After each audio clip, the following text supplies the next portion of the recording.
بھائی بہت کئی بار سمجھایا، مجھے نہیں سمجھ میں آیا کہ ان کو کیوں نہیں سمجھ میں آ رہا ہے کہ ایگزامینیشن ہال میں ہم اور آپ یہاں اس دنیا میں یوں ہی نہیں آئے ہیں. ہمارا ورلڈ ویو، تھیسٹک ورلڈ ویو یہی ہے. ہم اس دنیا میں ایک پرپز کے تحت آئے ہیں، اور اس پرپز کے تحت جب آئے ہیں تو ہم سب گاڈ کے سامنے اکاؤنٹیبل ہیں، اور ہماری اکاؤنٹیبلٹی ایول کے بغیر ہو سکتی ہے؟ ایک انسان کے پاس اگر ایول کرنے کا آپشن ہی نہ ہو، وہ تو مجبور ہو گیا نا اچھا کام کرنے پہ، تو فری ول کہاں رہا؟ لیکن ہم جانتے ہیں ہم اور آپ کے فری ول موجود ہے. تو خدا نے لکھا ہے نا. تو مقدر کا مطلب آپ کیا سمجھتے ہیں؟ مقدر کا مطلب یہ نہیں ہوتا ہے کہ تقدیر میں جو خدا نے لکھ دیا وہ فورس کر دیا. تقدیر از دا نالج آف اللہ، مقدر is the knowledge of Allah. For example ایک ڈاکٹر ہے، اس نے دیکھا ایک مریض کی حالت اتنی خراب ہو گئی ہے کہ یہ 1 مہینے سے زیادہ زندہ نہیں رہ پائے گا. اس نے اپنی ڈائری میں لکھ دیا کہ بھائی یہ 1 مہینے کے اندر مرے گا، اور وہ مر گیا.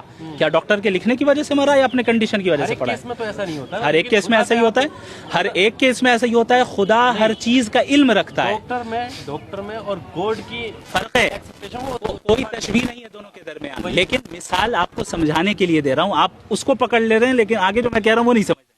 میں یہ کہہ رہا ہوں کہ گاڈ کا نالج ہے مقدر، یعنی گاڈ کو معلوم ہے کہ آپ اپنے فری ول کا استعمال کر کے کیا کرنے والے کیا نہیں کرنے والے. اس نے پہلے ہی اس کو لکھ دیا اپنے نالج کے حساب سے، اسے مقدر کہتے ہیں. لیکن اس نے فورس نہیں کیا آپ کو غلط کام کرنے.